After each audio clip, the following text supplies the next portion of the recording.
Hi, I'm Ms. Lavodi, and in this video you'll be learning how to add color to your Day of the Dead digital portrait. We'll be using some fun paintbrush tools to add color in Tayasui Sketches Pro.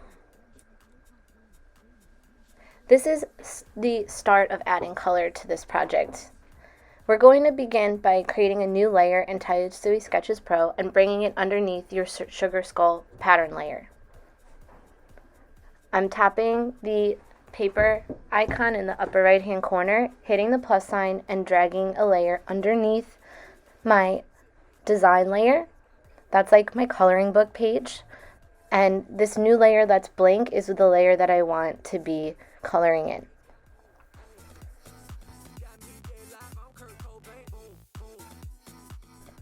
You're going to select colors from the color picker and select a paintbrush tool of your choice.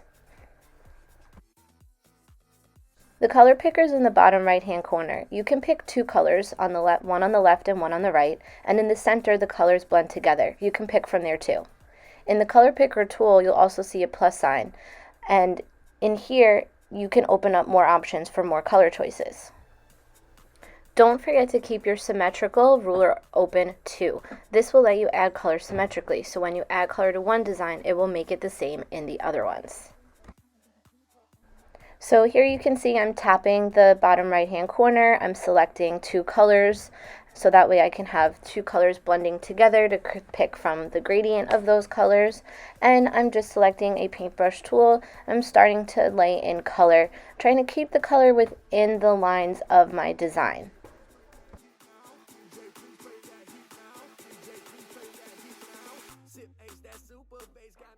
Giving my design more dimension by layering in both light and dark colors together so it has more information.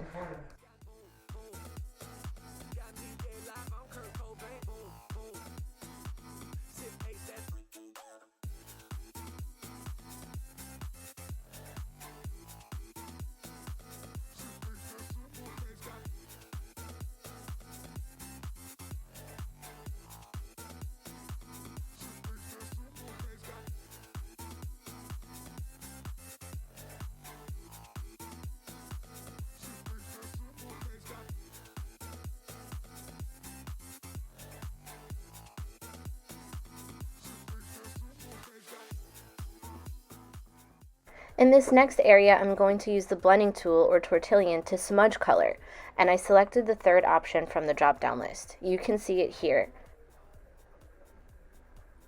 The blending tool will allow me to blend the light and dark colors together to create a soft gradation effect.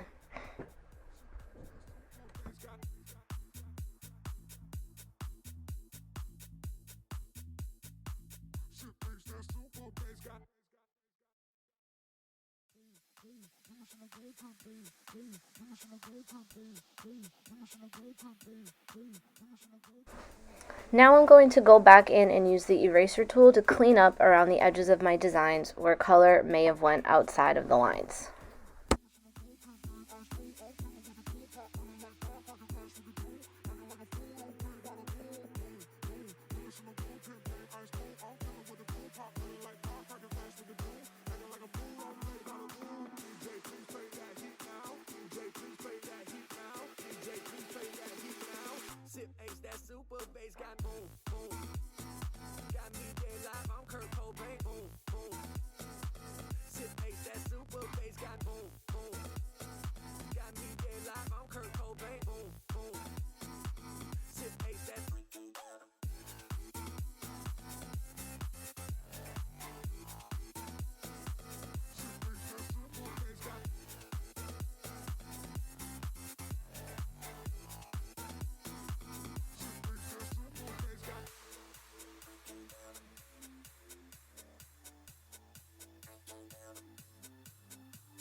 In this last part, you're going to add a watercolor background behind your color layer.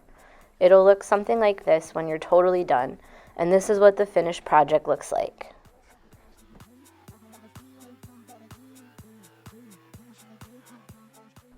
First, make another new layer and put this under the color layer that you just finished creating.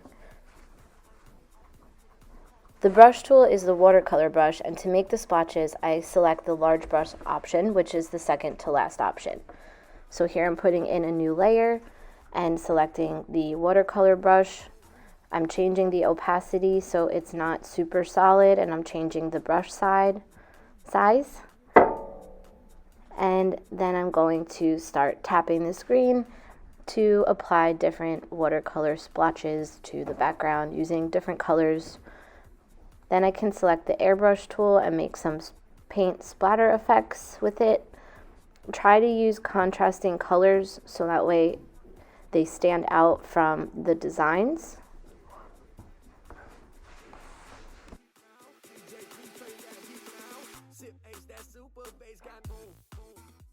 And once you've filled up some of that negative space, you can save your work, and this is your final image.